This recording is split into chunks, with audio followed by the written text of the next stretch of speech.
What are you interested in? What are you working on? Well, I am the new kid on the block, so I have not been here as long as these folks, and I feel very fortunate to be part of this group.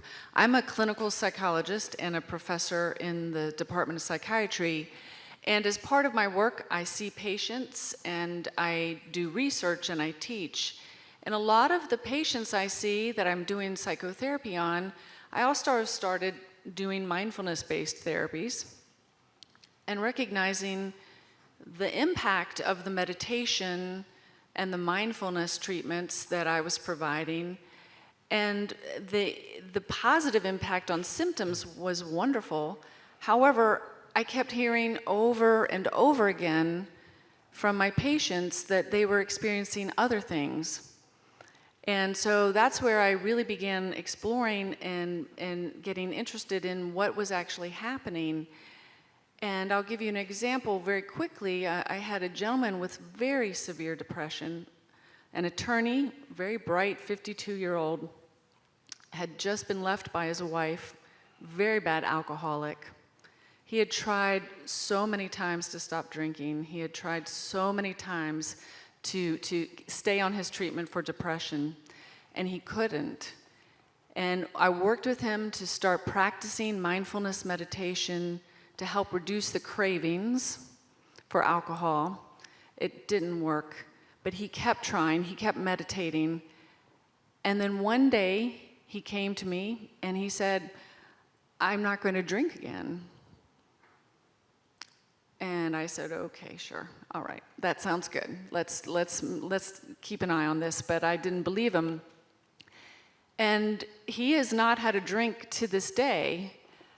I asked him what happened, and he had what we call a clairaudience experience while he was meditating.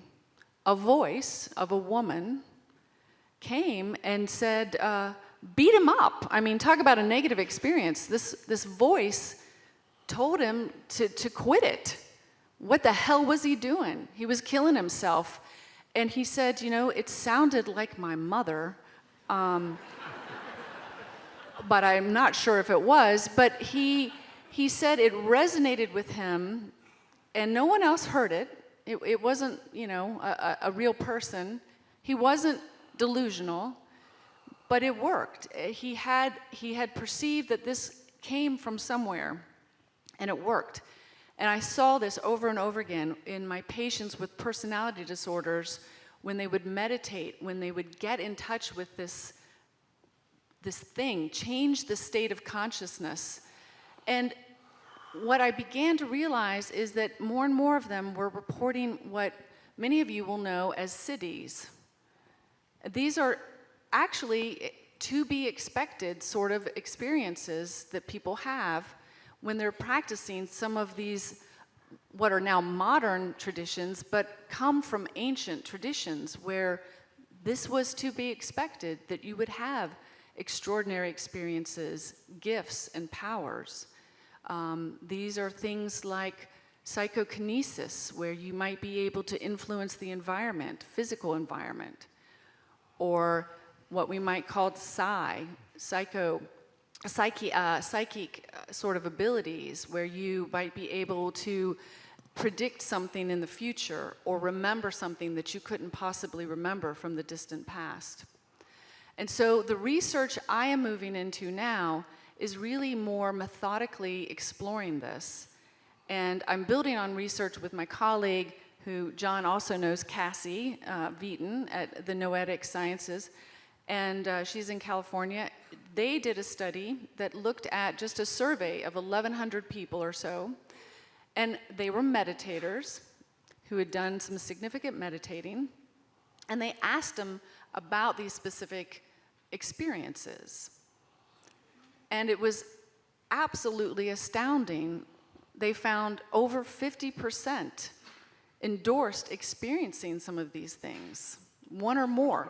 I missed that. This is selfish. What did you say, 50% what? 50% reported experiencing some of these siddhis, some of these extraordinary experiences, things like precognition. I mean, I don't know about you, but that is mind-blowing to me. And so they followed up with some additional research looking at this. Most of the people, 60%, were significantly impacted by this in a positive way, which again is pretty profound. So they didn't say, well, it's no big deal. It was very significant to them psychologically, emotionally, spiritually. So we're building on that research now and looking at, all the things we've talked about here, can we make this happen on purpose? And what will that look like? How many people will experience these things? And who experiences them? Are they certain kinds of personalities? Are they people that need special training? Do you need to be a monk? I hope not.